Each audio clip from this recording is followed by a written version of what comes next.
Hello everyone, welcome back to the video. ये video इस channel की सबसे ज़्यादा रिक्वेस्टेड वीडियो है and that is SSC CGL tier 1 की स्ट्रैटेजी। और ये वीडियो सिर्फ सीजीएल के लिए ही नहीं, एसएससी के सभी एग्जाम्स, एमटीएस, सीएचएसएल सभी के टियर 1 के लिए इक्वली रेलेवेंट है एंड आई होप ये आपके लिए काफ़ी ज़्यादा हेल्पफुल रहेगी। और अगर आपके कोई भी और क्वेरीज हैं तो प्लीज़ मुझे कमेंट्स में बताइएगा। So let's begin the video. इस वीडियो में हम बात करेंगे एग्जाम के पैटर्न की, रिसोर्सेज की, आपको चारों सब्जेक्ट्स के लिए कौन से रिसोर्सेज फॉलो करने चाहिए, टाइम टेबल क्या होना चाहिए, कैसे आप खुद अपना एक अच्छा टाइम टेबल बना सकते हैं, और मॉक्स कैसे आपको मॉक्स अटेम्प्ट करने हैं, उनका एनालिसिस कैसे करना है, और सबसे इम्पॉर्टेंट कि आपका माइंडसेट क्या होना चाहिए। इस पूरी प्रिपरेशन फेज में सबसे ज़्यादा इंपॉर्टेंट होता है हमारा माइंडसेट। अगर माइंडसेट पॉजिटिव होगा तो हमारा रिजल्ट भी ज़रूर पॉजिटिव होगा। So now without further ado let us begin the video. Exam pattern, तो इसमें हमारे 4 सब्जेक्ट्स होते हैं, reasoning, general awareness, quantitative aptitude and English. ये चारों ही 25 क्वेश्चंस होते हैं चारों में, और हर क्वेश्चन 2 मार्क्स का होता है, यानी कि आपके मैक्सिमम मार्क्स चारों के ही 50 हो गए एंड टोटल इज 200। तो आपको 60 मिनट्स में 100 क्वेश्चंस करने होते हैं। हर करेक्ट क्वेश्चन पे आपको +2 मिलता है, हर रॉन्ग क्वेश्चन पे आपका -0.5 होता है, और अगर आप अनअटेम्प्ट करते हैं, कोई क्वेश्चन अनअटेम्प्टेड छोड़ते हैं तो आपको 0 मार्क्स मिलते हैं। और अगर आपके कोई सेरेब्रल पॉल्सी का या कोई डिफॉर्मिटी है तो आपको 20 मिनट्स एक्स्ट्रा मिलते हैं। Now let us talk about resources. तो जनरल इंटेलिजेंस एंड रीजनिंग ये बहुत ज़्यादा टिपिकल नहीं होती एसएससी में, तो आप अगर इसमें सिर्फ बेसिक टिप्स एंड ट्रिक्स सीख लें किसी अच्छे एजुकेटर से या किसी अच्छी बुक से, तो आप इसमें अच्छा परफॉर्म कर सकते हो। बस आपको जो चीज़ करनी है वो है regular practice. All you have to do is practice over and over again. जो प्रीवियस ईयर क्वेश्चंस हैं, जैसे कि किरण की बुक में आपको मिल जाएंगे, और किसी भी रिसोर्स से आप सिर्फ प्रीवियस ईयर क्वेश्चंस को ही बार बार प्रैक्टिस कर लीजिए। And most important ones are the recent ones जो 2018 2019 में आए हैं, क्योंकि रीजनिंग का लेवल थोड़ा सा इंक्रीज हुआ है पिछले 1-2 सालों में। तो 1-2 सालों के क्वेश्चंस अगर आप अच्छे से प्रैक्टिस कर लें, स्पेशली जो अल्फा न्यूमेरिक सीरीज़ होती हैं या जो नंबर सीरीज़ होती हैं, उस टाइम लग जाता है डिकोड करने में कि कौन सा इसमें जो पैटर्न है वो फॉलो हो रहा है। तो कुछ पैटर्न्स आप याद कर लीजिए, और अगर वो पैटर्न फिट नहीं हो रहा तो आपको वहाँ पे खुद ही दिमाग लगाना पड़ेगा। So all these basic tips and tricks are very important, लेकिन इसमें आप आराम से 50 स्कोर कर सकते हैं। It is very much doable, और 50 नहीं भी तो 45 प्लस आप आराम से स्कोर कर सकते हैं इन reasoning. Now let us talk about general awareness. इसमें आपके 3 पार्ट्स होते हैं, GS and static GK and then current affairs. So GS is all about history, geography, polity, economy, then physics, chemistry, bio. ये 7 subjects आ जाते हैं। ये सब आप प्रिपेयर कर सकते हैं यूट्यूब वीडियोस से। आपको सब मिल जाएगा, सारा कंटेंट यूट्यूब पे मिल जाएगा, अनअकैडमी पर मिल जाएगा। आप किसी भी रिलायबल एजुकेटर को फॉलो करके उनकी वीडियोस आप 2x स्पीड पर देख लीजिए, जिससे कि आप जल्दी से इसका सारा मटेरियल कवर कर सकें। And notes banana is optional. अगर आपके पास इतना टाइम है तो आप बना सकते हैं नोट्स, अदरवाइज आपको पीडीएफ्स मिल जाएंगे। ज़्यादातर टीचर्स आपको पीडीएफ प्रोवाइड कर देते हैं। स्टैटिक जीक में भी यही है, आपको सब कुछ नोट्स और पीडीएफ में मिल जाएगा, और इसमें सिंपली आपको मेमोराइजेशन करना है कि फर्स्ट फीमेल प्रेसिडेंट कौन थी, प्राइम मिनिस्टर कौन थी, या लार्जेस्ट वाटरफॉल, तो लार्जेस्ट, स्मॉलेस्ट, ये सारी चीज़ें। And then national parks in India, waterfalls in India, rivers in India और ऑफ द वर्ल्ड, ये सारी ही चीज़ें स्टैटिक जीके में आती हैं। इसमें कुछ 20 टॉपिक्स होते हैं जो कि मोस्ट इंपॉर्टेंट होते हैं, जैसे डांसेस वगैरह। उनकी लिस्ट मैं आपको प्रोवाइड कर दूंगी, उन्हीं में से आपके क्वेश्चंस बनते हैं स्टैटिक के। फिर current affairs. Current affairs daily करना थोड़ा टाइम वेस्टेज हो जाता है। आप इसको वीकली या मंथली कैप्सूल्स में कर सकते हैं। बहुत सारे ऐप्स पर, टेक्स्ट बुक, अड्डा 247, इन सभी ऐप्स पर, या कुछ टीचर्स भी आपको, या यूट्यूब चैनल्स पर आपको मंथली कैप्सूल्स मिल सकते हैं करंट अफेयर्स के, तो वहाँ से आप इनको कवर कर सकते हैं। एंड आई वुड प्रेफर कि आप मंथली करें और उनको रिवाइज करते रहें, हर वीकेंड पर आप उनको रिवाइज कर लें।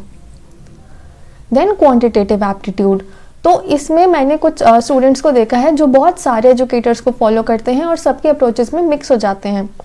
आप सिर्फ और सिर्फ एक या फिर मैक्सिमम 2 एजुकेटर्स पर फॉलो करिए, उन्हीं पर रिलाय करिए, और नोट्स बनाइए। इसमें notes banana is very important. आपके नोट्स ऐसा नहीं है कि बहुत सुंदर या बहुत अच्छे होने चाहिए, वो नोट्स आपके लिए होने चाहिए कि एग्ज़ाम से पहले जब आप रिवाइज़ करो आपको सब अच्छे से समझ आए। तो ज़रूरी नहीं है कि वो बहुत अच्छी हैंड राइटिंग में या बहुत सुंदर नोट्स हो, बट हाँ वो कंप्लीट नोट्स हो और एग्ज़ाम के पहले आपको उसमें से सब समझ आ जाए, आपका रिविजन अच्छे से हो जाए। Then fast calculation is essential. तो आपको भले ही सब कुछ आता हो, लेकिन अगर आपकी कैलकुलेशन फास्ट नहीं है, आपकी स्पीड फास्ट नहीं है, तो आप वहाँ पर गेम से आउट हो सकते हैं। So calculation gives you that extra edge. जिनकी कैलकुलेशन फास्ट होती है उनके बेटर परफॉर्मेंस गारंटीड है, अगर उनके अप्रोचेज और बेसिक्स क्लियर हों तो ये वो एक एक्स्ट्रा एज प्रोवाइड करेगा आपको, ये आपको भीड़ से आगे करेगा। जो ज़्यादातर भीड़ है वो बेसिक स्ट्रॉन्ग करती है, अप्रोचेस सीखती है, लेकिन कैलकुलेशन पर कम ही लोग फोकस करते हैं। तो अगर आपने इसको स्ट्रॉन्ग कर लिया तो आप उस भीड़ से एक स्टेप आगे ऑलरेडी हो जाओगे। Stick to specific approaches and practice those over and over again. अब किसी भी एक क्वेश्चन को करने के कई सारे तरीके हो सकते हैं, तो ऐसा मत करिए कि आप कभी किसी तरीके से कर रहे हो और कभी किसी तरीके से। आप कुछ एक या दो अप्रोचेस सीख लीजिए और उन्हीं को ही इतना प्रैक्टिस कर लीजिए कि वो नेचुरली आपको याद हो जाए। जैसे कि किसी भी क्वेश्चन को सॉल्व करने के दो अप्रोचेस हैं और आपने एक सीख लिया है अच्छे से, तो आप उसको इतने अच्छे से प्रैक्टिस करिए कि क्वेश्चन पढ़ते पढ़ते ही आपको समझ आ जाए कि इसमें क्या अप्रोच लगानी है आपको। ऐसा ना हो कि क्वेश्चन पढ़ने के बाद आप सोच रहे हो कि कौन सी अप्रोच से करूं। So just learn a few approaches, एक या दो अप्रोचेस पर काम करिए और उन्हीं को इतने अच्छे से प्रैक्टिस करिए कि वो आपके टिप्स पर हो जाएं। Then PYQs, previous year questions ही करिए। जो कुछ शीट्स होती हैं जो ज़्यादा सर्कुलेट करती हैं, उनमें कुछ क्वेश्चंस बहुत ही ज़्यादा इररेलेवेंट होते हैं, उन क्वेश्चंस पर मत जाइए, उन पे अपना टाइम वेस्ट बिल्कुल मत करिए। SSC का एक सेट पैटर्न है, SSC उसी को ही फॉलो करता है और वो आपको प्रीवियस ईयर क्वेश्चंस से अच्छा कहीं नहीं मिलेगा। 2015 के बाद के प्रीवियस ईयर क्वेश्चंस, एक एक क्वेश्चन आप अपने टिप्स पर कर लीजिए, उनको बहुत अच्छे से प्रैक्टिस करिए, इतने अच्छे से कि आपको कोई भी क्वेश्चन आए तो आपको सोचना ना पड़े कि इसको कैसे अप्रोच करना है, आपको ऑलरेडी आता हो। Then set daily targets. आप अपना टारगेट डुएबल रखिए, जो आप अचीव कर सकते हो। ऐसा ना हो कि आपने टारगेट रख लिया 250 क्वेश्चंस का और आप एक दो दिन किया फिर नहीं कर पाए। तो ऐसा टारगेट लीजिए जो आप डेली कर सकते हो। अगर आप 100 कर रहे हो तो 6 डेज अ वीक अगर आप कर रहे हो तो उतना आप डेली करिए और कुछ कुछ दिन आप उससे ज़्यादा ही कर लोगे। So target should be doable and within your reach which you can achieve daily. Then comes English. तो इंग्लिश में फॉलो अ रिलायबल एजुकेटर और बुक, किसी भी एक एजुकेटर या अच्छी बुक, जैसे कि नीतू सिंह मैम की बहुत अच्छी बुक आती है, उसको आप फॉलो कर सकते हैं। देन मेक नोट्स, इसमें आप अपने ग्रामर के नोट्स बना सकते हैं या फिर उस बुक में भी अच्छे से आपके नोट्स के फॉर्म में ही सब कुछ एक्सप्लेन्ड है। और PYQs, इसमें भी आपके लिए SSC में सबसे ज़्यादा इंपॉर्टेंट है प्रीवियस ईयर क्वेश्चंस, चाहे वो कोई सा भी एग्जाम हो या कोई सा भी सब्जेक्ट हो। Then cultivate the habit of reading. So जो रीडिंग कॉम्प्रिहेंशन के क्वेश्चंस हैं वो सिर्फ और सिर्फ आप रीडिंग करके ही टैकल कर सकते हो। कोई भी आपको PQRS या क्लोज टेस्ट या फिर रीडिंग कॉम्प्रिहेंशन के जो पैसेजेस होते हैं उनको करना नहीं सिखा सकता अनटिल एंड अनलेस आपकी रीडिंग की अच्छी हैबिट नहीं है। जब तक आप रीडिंग की हैबिट कल्टिवेट नहीं करोगे उनमें गलतियां होती रहेंगी। सो ज़्यादा नहीं, एटलीस्ट दिन में 20 पेज ही रीडिंग किया करिए। Before going to bed you can read for 20 minutes. 20 minutes ज़्यादा नहीं होते। अगर आप डेली रात को 20 मिनट्स भी रीडिंग करते हो तो आपका रीडिंग कॉम्प्रिहेंशन का पार्ट बहुत अच्छा हो जाएगा। और प्री में तो नहीं, पर मेंस में उसका वेटेज बहुत ही ज़्यादा होता है। 50% से भी ज़्यादा वेटेज रीडिंग कॉम्प्रिहेंशन का होता है। तो you should definitely start working on it from now onwards. Then set daily targets for vocab. Vocab के लिए मैथ्स की तरह डेली टारगेट सेट करिए कि आपको डेली कितने नए सिनोनिम्स, कितने नए एंटोनिम्स या कितने इडियम्स पढ़ने हैं और इसको आप रोटेशन में करते रहिए। जैसे कि एक वीक आप अगर इडियम्स कर रहे हैं तो नेक्स्ट वीक आप 1 वर्ड सब्स्टिट्यूशंस कर लीजिए, फिर आप सिनोनिम्स, फिर एंटोनिम्स। इस तरह आप अपना वीकली रोटेशन कर लीजिए जिससे कि आप बोर भी नहीं होंगे। So you can set daily and weekly targets for vocab और इसको अपना परफॉर्मेंस को कहीं ट्रैक करते रहिए, क्योंकि जब तक आप अपनी परफॉर्मेंस ट्रैक नहीं करते हो आपको पता नहीं चलता कि आपने कितना अचीव किया है। तो जो जो वर्ड्स या इडियम्स आप याद करते जा रहे हो, make a separate notebook for vocab. It is highly recommended कि आप वोकैब के लिए एक सेपरेट नोटबुक बना लीजिए और उसमें डेली अपना जो भी आप लर्न कर रहे हो वो लिखते जाइए। तो एंड में आप उसी से रिवीजन भी कर सकते हैं। या अगर आप एसपी बख्शी या और किसी बुक को फॉलो कर रहे हैं तो उसमें भी आप मार्क कर लीजिए कि आपको डेली या वीकली कितना कवर करना है। Now if you want a proper batch, तो अनअकैडमी पर टॉप बैचेस आ रहे हैं बाय टॉप एजुकेटर्स जो कि एसएससी के सभी एग्जाम्स के लिए हैं जो भी 2021 में होने जा रहे हैं। So there are 3 batches. One is the complete batch for 2020। ये 21 दिसंबर से स्टार्ट हो चुका है। ये 6 मंथ्स का बैच है और इसमें आपका CGL 2020 या CHSL 2020 के लिए सारे ही सब्जेक्ट्स क्लियर होंगे और इसमें क्विजेस और डाउट क्लियरिंग सेशंस भी इंक्लूडेड होंगे। दूसरा बैच है फाउंडेशन बैच। ये भी 21 दिसंबर से स्टार्ट हो चुका है और इसमें आपका 9 मंथ्स का प्लस प्रोग्राम होगा। टॉप एजुकेटर्स हैं आप, जैसे कि इसमें थंबनेल में देख सकते हैं, और ये SSC CGL 2020 के लिए ही है targeted. Then there is a Hindi medium batch. ये भी कंप्लीट बैच है और ये हिंदी मीडियम में है।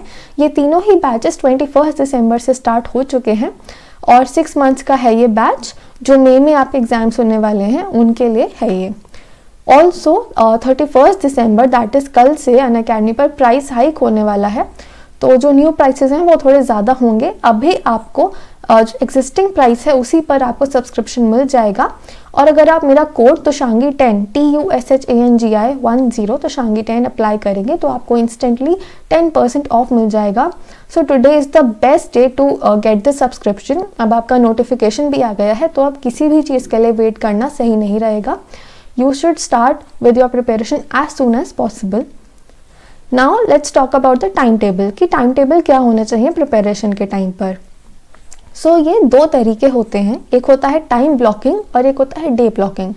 ये जो टाइम ब्लॉकिंग मेथड है इलॉन मस्क भी इसी को ही यूज़ करते हैं, टाइम बॉक्सिंग कहते हैं वो इसको। इसमें आप अपने दिन के आवर्स ब्लॉक कर देते हो किसी पर्टिकुलर टास्क के लिए।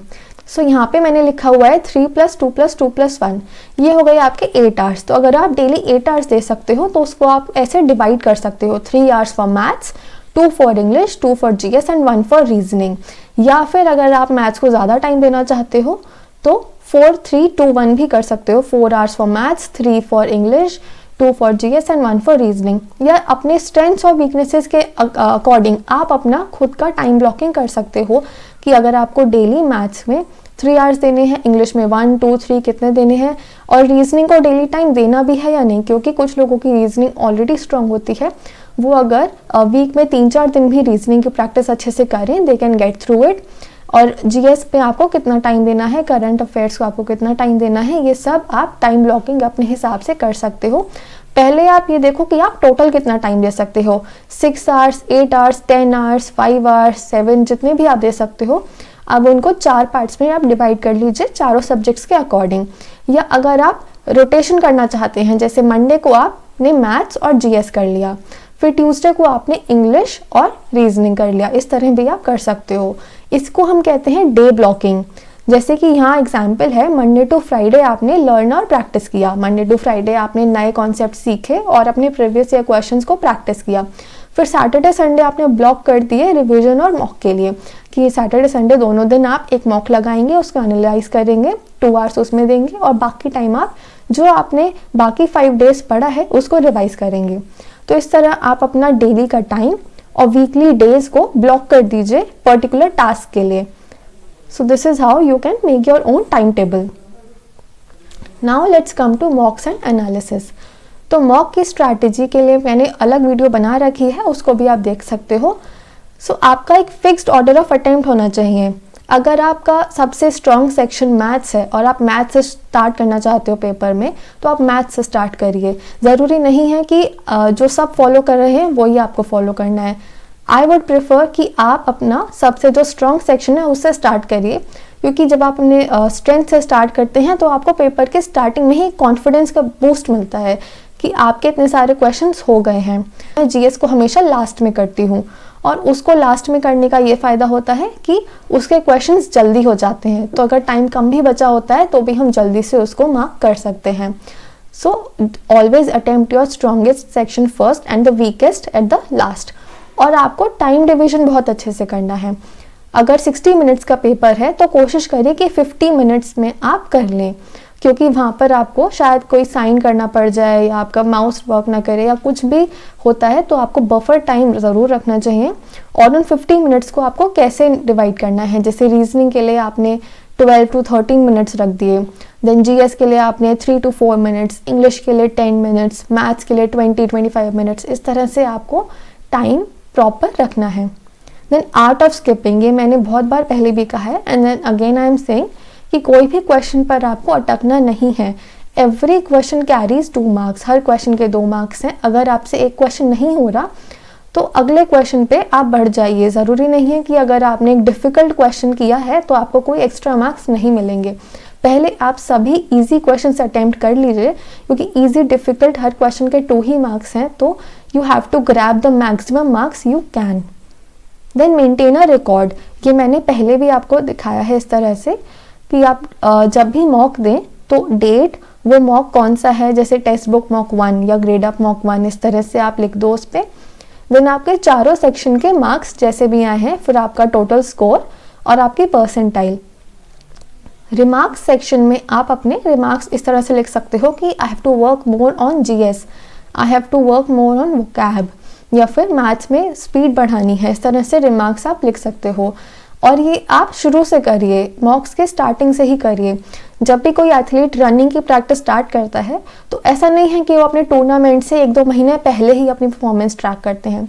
वो अपने डे 1 से टाइमर लगा के रनिंग करते हैं और टाइम नोट करते हैं, और डे 1 से लास्ट डे तक वो अपना टाइम रिकॉर्ड करते हैं। तो इसी तरह आप भी इसी तरह से सोचिए कि आप एक टूर्नामेंट के लिए जा रहे हैं और उसकी तैयारी कर रहे हैं, और स्टार्टिंग से अपनी परफॉर्मेंस को ट्रैक करते हुए चलिए।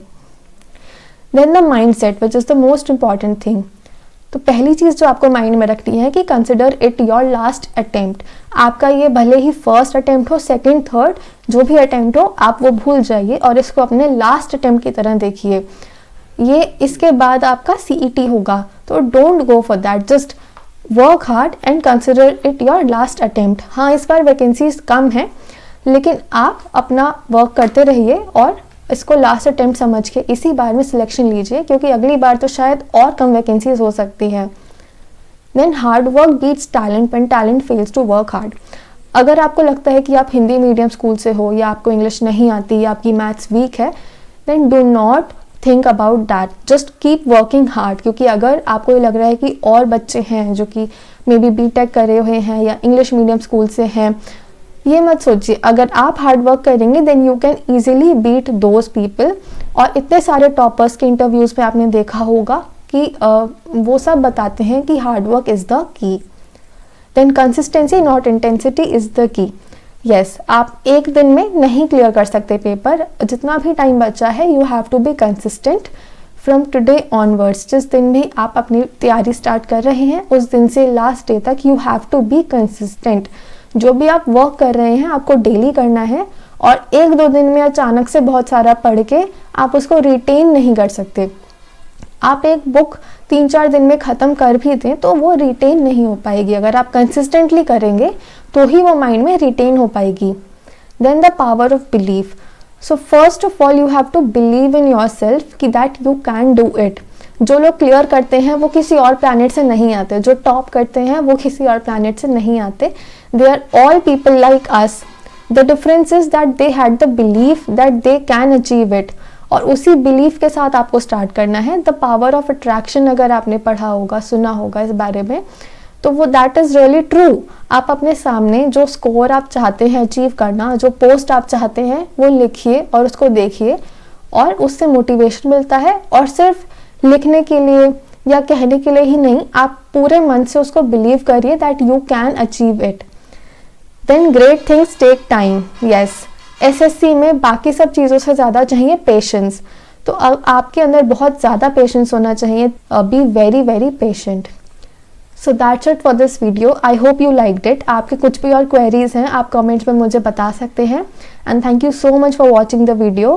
Do like it, share it and subscribe to my channel. This is Tushangi signing off. Bye.